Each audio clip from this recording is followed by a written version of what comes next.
You should never leave the trail. That's what every ranger sign says, every experienced hiker repeats, and every survival guide warns.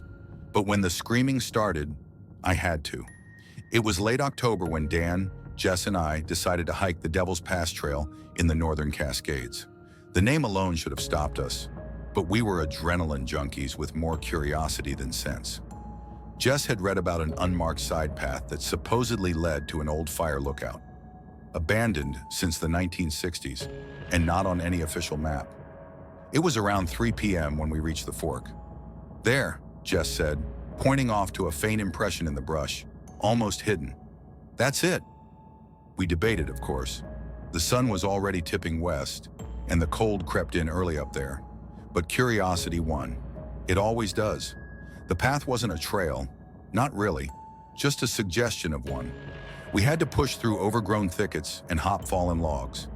After about 20 minutes, the forest grew unnaturally silent, like a vacuum of sound. No wind, no birds. Even our footfalls sounded muted. "I don't like this," I muttered. Dan grinned. "That's the point." We reached a small clearing where the structure stood. The fire lookout was skeletal, half-rotted wood, broken windows, and a rusted ladder leading up to the cabin.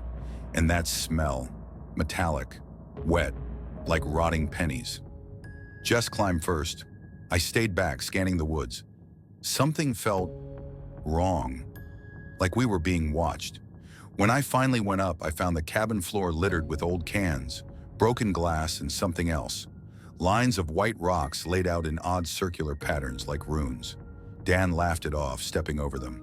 "Local cult stuff, freaky but harmless." That's when the screaming started. Down below, we froze. Jess looked at me, wide-eyed. It was a man's scream, raw, ragged, close. "Dan!" Jess whispered, but he was already climbing down. I followed. My breath caught when I hit the ground. There was no one. No tracks, no broken branches, just forest. Then we saw it, a second path, deeper into the trees, one that hadn't been there before. "I swear that wasn't here," Jess said. "Was it?" Dan, of course, started walking toward it. "Maybe someone's hurt." Everything in my body screamed no, but I followed, because that's what you do when your friends disappear into the trees. 10 minutes in, I realized the forest had changed. The trees were wrong, too tall, too close together. Their trunks twisted like they were made of rope. No sky above, just endless, shadowed canopy. And the air was damp with a strange, buzzing silence. The light was wrong, faded, as if filtered through dirty glass. Dan was ahead when he stopped suddenly. "Where's Jess?" I spun. She was gone. One moment she was behind me. The next, empty space. We called. We screamed. Nothing. I ran back. 10 steps. 20. 50. Nothing. No trail. No footprints. We were alone. Dan cursed and punched a tree. "This isn't real. It's a prank. She's messing with us." Then we heard it again. Not a scream this time, but a whisper. Jess's voice. "Guys?" But it didn't come from ahead or behind.